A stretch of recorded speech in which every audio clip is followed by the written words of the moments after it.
Hey, ¿qué miras? I want to take you guys back to when Payday was 5 years old.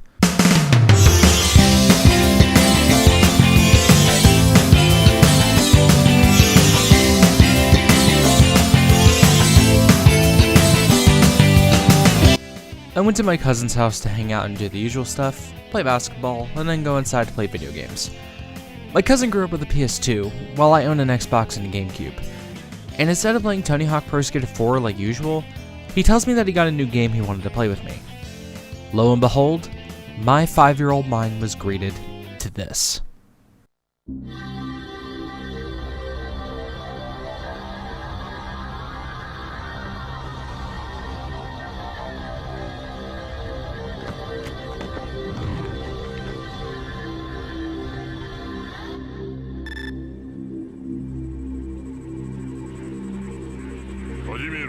Needless to say, my mind was in complete awe.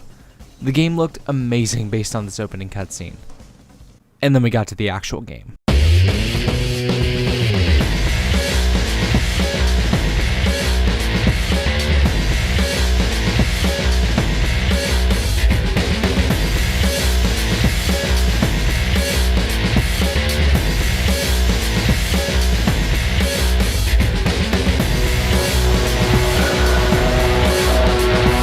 My mind at this point was completely blown. This was Tekken 4. This was not only my first exposure to the series, but the fighting game genre as a whole. I grew up playing games like Battle for Bikini Bottom and Sonic Adventure 2, but to see something this realistic and fun was incredible. One problem: my family did not want to get a PlayStation 2 because we already owned a GameCube and Xbox, so unfortunately I was not able to even play Tekken as often as I wanted. Needless to say, any chance I could hang on my cousin to play it, I'd take it. But then my cousin's PS2 stopped working and he had to get rid of all the games he had. So I couldn't even play Tekken 4 with him anymore. I then forgot about the series for a good long while until Tekken Tag 2 came around and I got it for free with the Xbox Games with Gold deal, and then my memories came flooding back. Oh, sorry, this got really personal. Anyway, releasing in the arcades in August of 2001, and releasing on the PS2 in March of 2002 in Japan, and September of 2002 in North America and Europe, Tekken 4 is considered a massive black sheep of the series, and is easily one of the most divisive games in the series, as well as one of the most innovative. So let's talk about Tekken 4. After Ogre's defeat in Tekken 3, Heihachi wanted to create a bioengineered superhuman using Ogre's genes and his own, but yet the experiments were deemed as failures. However, Heihachi learns from his research crew that the devil gene could be used to do this, and since Heihachi didn't have the gene, the only option was to find Jin, who went missing after Ogre's defeat. Around this time, Heihachi is shown a 20-year-old photograph hinting that Kazuya was in fact alive. Heihachi decides to open the King of Iron Fist Tournament 4 to lure Jin and Kazuya together. Jin is taken out around the 7th stage of the tournament, and Kazuya demands Heihachi lead him to his whereabouts of Jin, leading him to Hanmaru. After Jin and Kazuya duke it out, Jin escapes by flying away, and fully awakening the devil gene within him. Typical arcade fare again. 8 stages, 7 of which against usual opponents, with the final stage being Heihachi, with the exception of a few characters, those being Lee, Heihachi, and Kazuya. Tekken 4 introduced a bunch of new systems and features, the first being walls. Stages were no longer infinite and had boundaries you could hit opponents against for extra damage, and wall damage in this game was busted beyond belief, seeing as it was possible to reset an opponent's position on a wall with ease. Some stages even had elevation, such as areas like the mall, the building, the jungle, and the laboratory. The left throw move was replaced with a universal push move, which pushed opponents closer to the wall or away from it depending on the direction you held, and movement was a lot less quick. Backstepping and sidestepping were toned down. Backstepping had shorter distance, while sidestepping was now sidewalking. And also, this is the only game in the series where you can freely move before the fight text displays, allowing both players to change their position before the round starts. This is also the first time where characters would speak in their native tongues, with a few exceptions.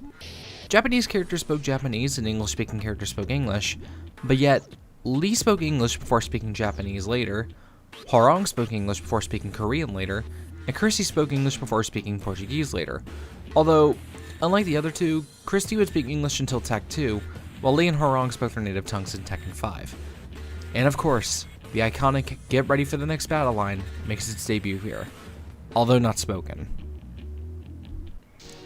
Even with these interesting new changes, there's even some stuff that's kind of baffling, such as the smaller character roster, with only 19 fighters, not counting palette swaps. The only returning characters being Brian, Eddie as a palette swap for a new fighter, Heihachi, Hwoarang, Jin, Julia, Kazuya, King, Kuma, Law, Lee, Lei, Nina, Paul, Panda as a palette swap for Kuma, and Yoshimitsu. In fact, some characters straight up have announcement voice lines in the game's files, hinting they were planned at some point. Seriously, go watch clips on the announcer for this game and you'll hear him reading off all these names. It's pretty interesting. It's also interesting to note that this is the only game in the series without a Jack robot. He was planned, judging by the fact Gunjack has an announcer line, but yeah, he didn't return. Neither did Anna, even though she was planned too. And even then, not a lot of new characters this time around. There's Christy Monteiro, a capoeira student learning under the tutelage of Eddie, who enters the tournament to find him. Craig Marduk, a Valtudo fighter who was entered into prison for killing Armor King in a bar brawl, and is later released after someone pays off his fees, with the condition being to fight him in the King of Iron Fist Tournament 4, later revealed to be King. Steve Fox, a British boxer who has the Mafia sent after him for refusing to throw a high-stakes fight, and thus enters the tournament of finding out his past. Combat, Lee's newest pet project, claimed as the ultimate fighting machine. Miharu Hirano, Xiaoyu's classmate. And lastly, Violet, Lee's alter ego used to hide his true self in the Mishima Zaibatsu. So, only 3 new fighters, 2 palette swaps, and a Mokujin in the game. What? So yeah, Tekken 4 has a lot of interesting changes, but maybe that's why even after playing all the other, arguably better games in the series, I still love this one. It's incredibly unique, not only with how it plays and what it tries to do, but also with its presentation, level design, and music. The stylistic choice of this game is really damn cool.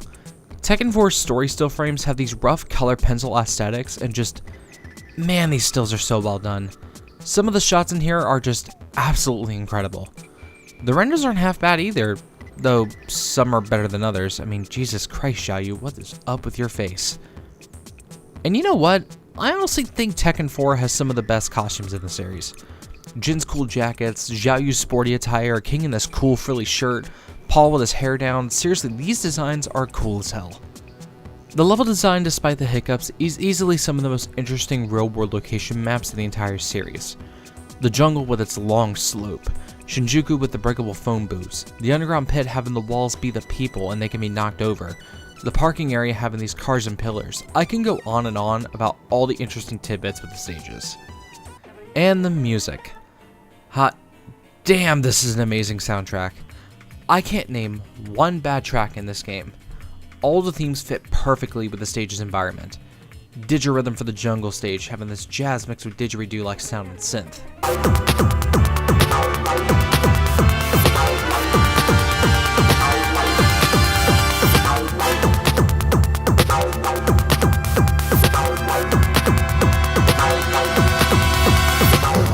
Authentic sky for the building, having this calm yet spacey sound to it, like you're on the top floor of a skyscraper.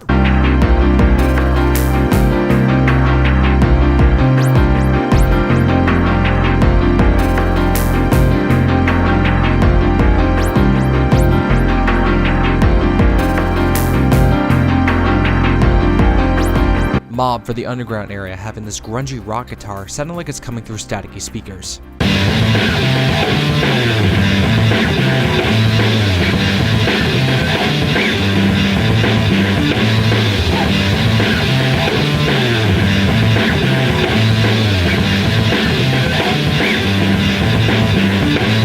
Big Crusher for Shinjuku, sounding like a big jazz piece with what's sounding like an intercom in the background interjecting.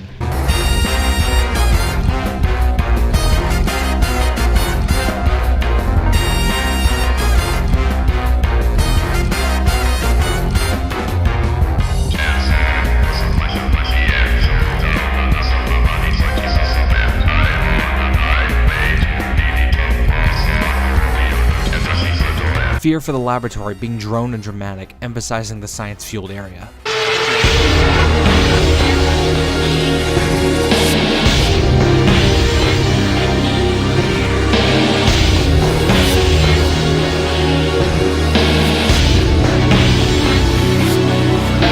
Gym for the parking area being hard rock to make it sound like you're a badass fighting in a parking garage.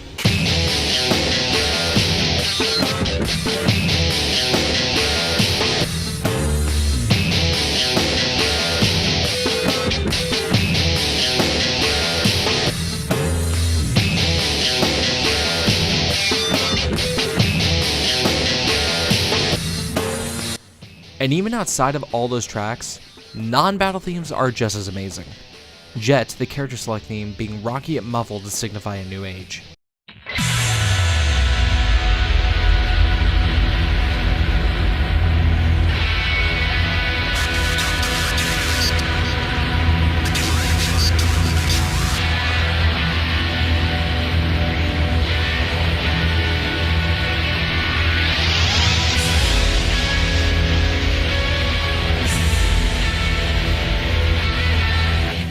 And Fetus, the track used for story to just radiate the tonal shift of the series.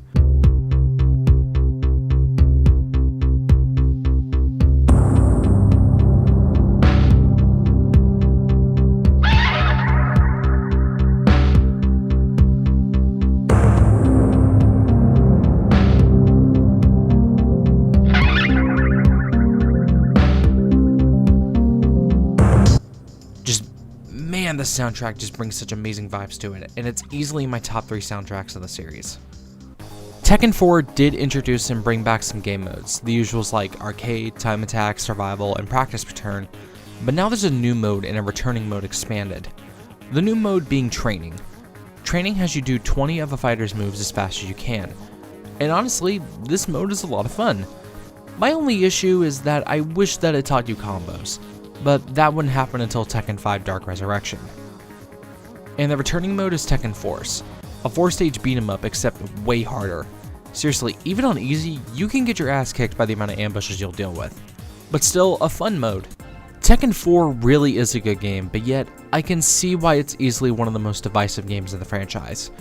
The fluidity was neutered on movement, the new mechanics like walls were bugged and ridiculously overpowered, the new character Steve was busted beyond belief, and ironically would be even more busted in the next game, but we'll get to that next time. And the smaller roster really made a lot of people feel underwhelmed with this one, and as much as I have to thank it for getting me into the series, I can agree with a lot of those criticisms. But if it wasn't for Tekken 4, I wouldn't have been exposed to the series and attached to the series as I am now. So thanks Tekken 4, and even though you're the odd one out, a few of your inclusions ended up expanded into later games, which only improved your shortcomings, and next time, we'll see what you created. I'm Payday, I'll see you next time.